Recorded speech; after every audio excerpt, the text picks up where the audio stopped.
The Society called a special meeting of shareholders at its headquarters last night to discuss the payment of the new tax.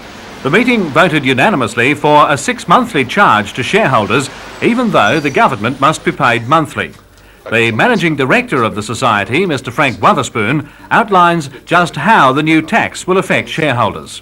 There was an alteration to our rules whereby the Society will be charging its depositors the state government's financial institutions duty tax.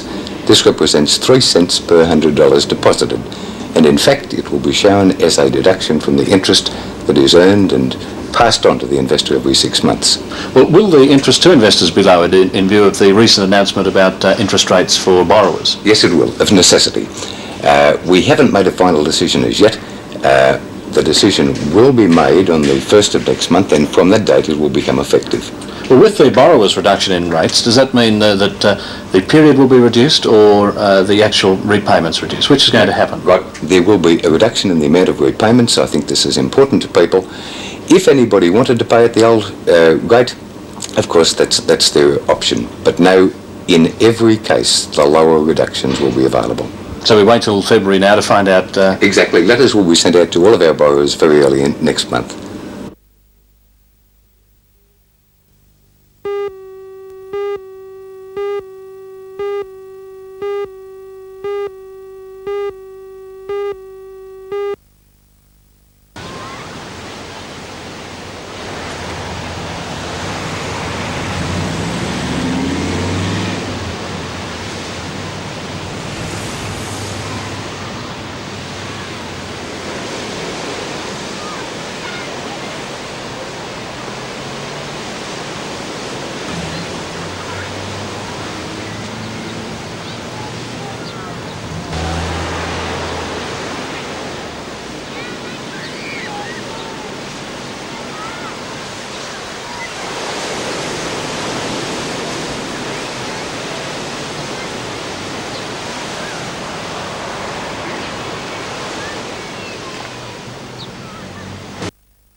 In yesterday's federal government announcement of a $640 million grant to upgrade Australia's water resources, the Glenbawn Dam at Muswellbrook was among the projects specifically mentioned to receive money. But just how much or exactly when the State Water Resources Commission will receive that money is not yet clear. The State Water Resources Minister, Mr Whelan, said today he was yet to receive any correspondence from Canberra on the matter, but anticipated Mr Fraser outlining the separate state allocations late next week. Meanwhile, the State Water Resources Commission today said it was hoping to receive the $40 million needed to carry out the upgrading of the Glenbawn Dam. The Commission said it was ready to call for tenders for the work, which included raising the dam wall by 24 metres, more than doubling the dam's present optimum capacity. But while the Glenbawn upgrading is expected to receive the go-ahead, these Water Resources Commission figures are interesting to note. The Glenbawn Dam hasn't been at full capacity since October 1979. It's presently at 17% full. At one stage since 1979, it went down as low as 8% full capacity. If this trend continues, there's going to need to be a lot of rain to fill a dam twice the size.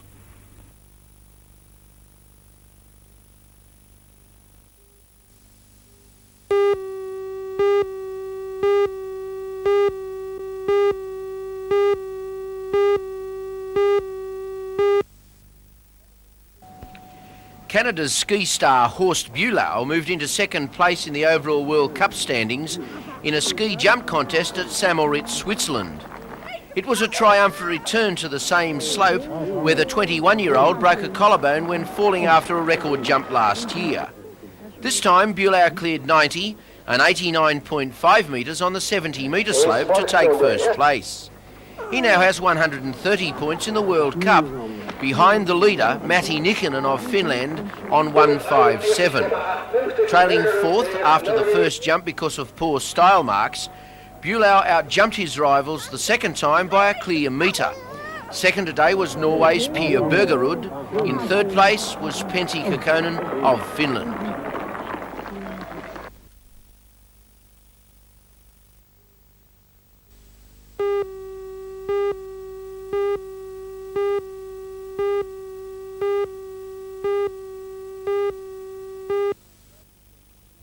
World Rally champion Walter Röhrl of West Germany has arrived in Monte Carlo at the end of the second stage of the famous rally. Röhrl and his Lancia team have increased their lead over Finland's Markku Allen, also driving a Lancia, during the second stage, and Röhrl is confident he can win the event. The challenge of the early leader, Stig Blomqvist of Sweden, driving a four-wheel drive Audi Quattro, has diminished as the mild weather continued, although he is still lying in fourth place. Frenchman Guy Fréquelin, who was lying third, crashed his Opel Ascona out of the event, but Henri Toivonen of Finland kept the Opel Challenge alive just seconds ahead of Blomqvist overall. The rally's ninth time section was cancelled after a car hit a spectator and the crowd surged onto the roads. The top 100 cars will tackle the final leg later today our time.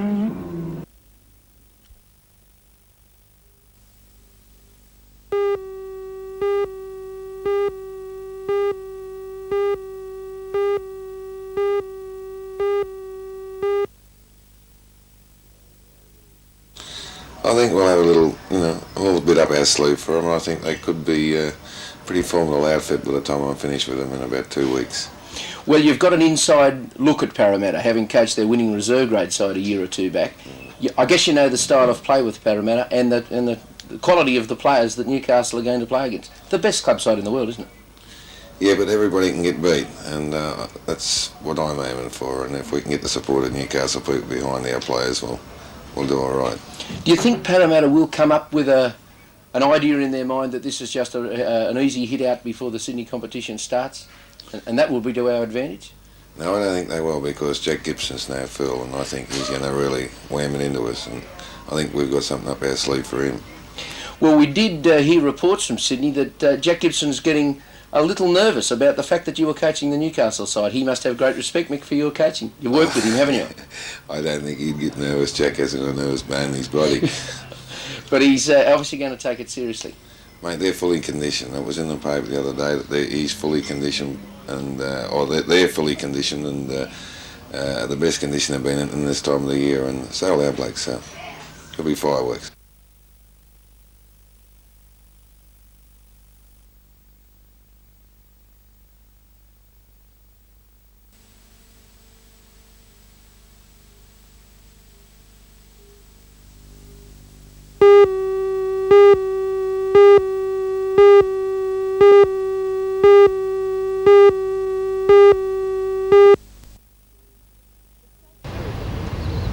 The state government plans to cut the private bus subsidy by 18%, forcing some smaller companies in the Cessnock, Raymond Terrace and Maitland area out of business.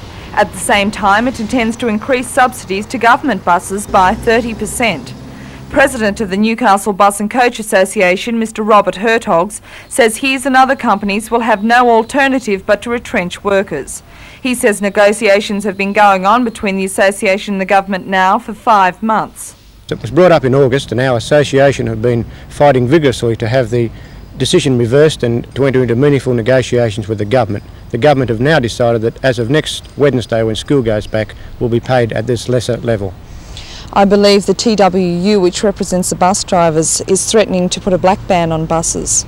Yes, that's right, of course. They've waited for us to try and negotiate the government into a sensible position. This has been a complete failure, and so the TWU can now see that they're going to lose a great number of members through retrenchments in our industry. So the school children won't be able to get to school next week? No, the school children won't be able to get to school in most cases. The special school buses which take children to school won't be available next week. The TWU have black-banned those, and the normal route service bus, for which children normally show a free bus pass and get on the bus, the TWU members are instructed not to accept those bus passes. Fogs of Stockton is the only bus company in Newcastle which will receive any kind of exemption from the planned TWU bans, and this is due to the Stockton ferry dispute.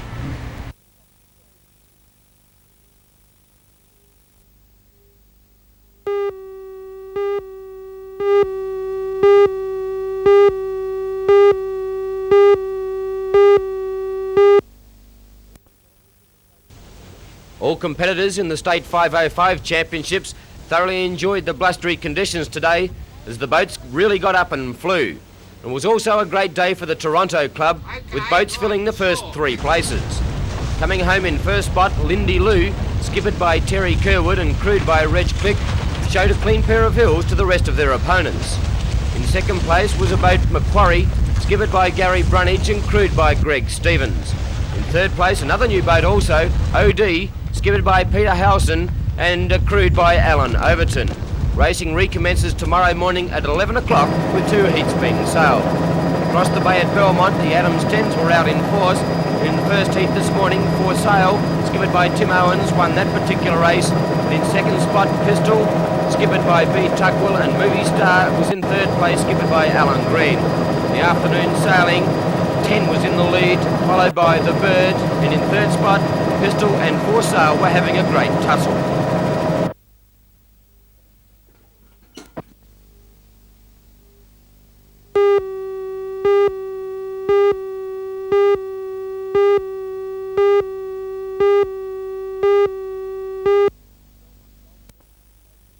The Belmont Golf Course was in magnificent condition for the first day's play, the 1983 NBN PGH Bricks Lake Macquarie Amateur Championship, and the players played accordingly. Leon Davis, seen here driving on the second, returned a 2 under par to be one of 21 players who recorded par or better, which is a record for this tournament. With Leon at 2 under as Lincoln from New South Wales, Bolognese from Italy, Harris from South Australia, Sands from New South Wales, Parker from Sydney and Duffy Waldorf from the United States, seen here chipping up to the 8th green, was also 2 under par. But 2 surprises. Charlie Fox from Sydney ended the day at 5 under par with 67, and the real surprise, Todd Power from Queensland, seen here chipping up to the 9th, the 18-year-old junior, shot a 6 under 66 to head the tournament by 1 stroke from Charlie Fox from Sydney. Top round.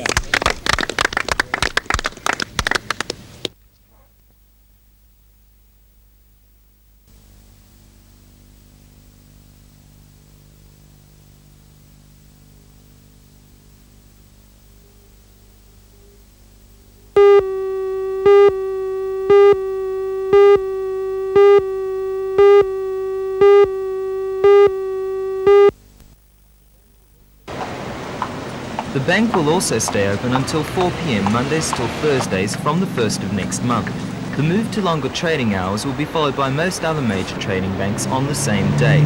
As well as allowing more time for the public to do its banking, the change will give bank employees 1 extra day off a month. The Australian Bank Employees Union agreed to the new trading hours on the condition that the bank allow them a long weekend every 4 weeks. Spokesman for the State Bank, Mr. Tim Blue, said the change will allow banks to be more competitive with building societies, which are open to the public from 9 till 5.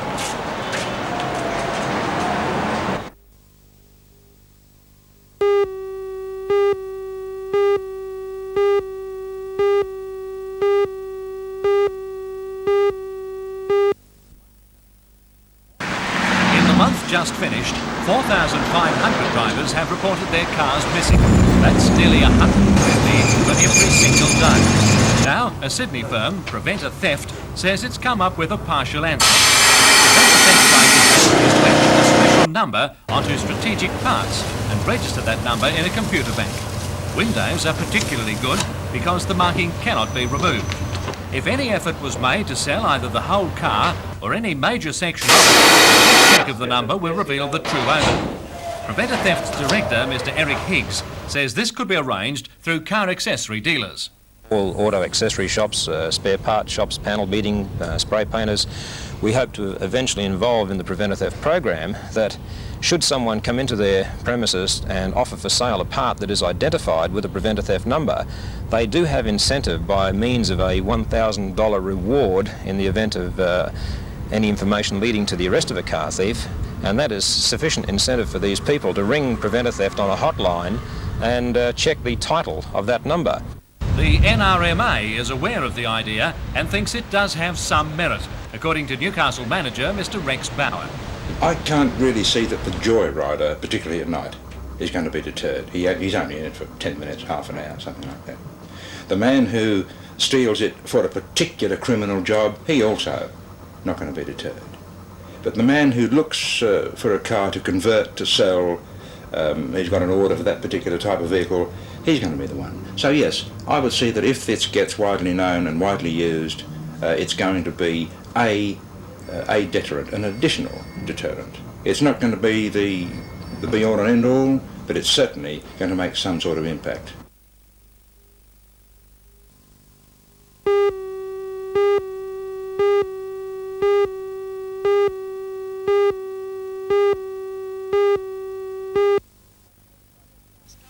Teenage dirt track motorcycle star Chris Watson, the boy they say can be world champion one day, will carry the major responsibility of top point scoring for the Australian team when they meet the England dirt track test team in the fourth test match at Cameron Park Circuit at West Wallsend Sunday.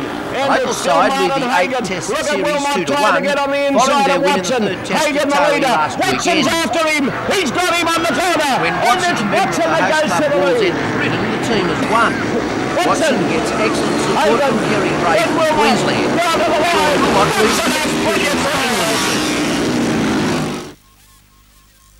Oh, Jesus. It's too...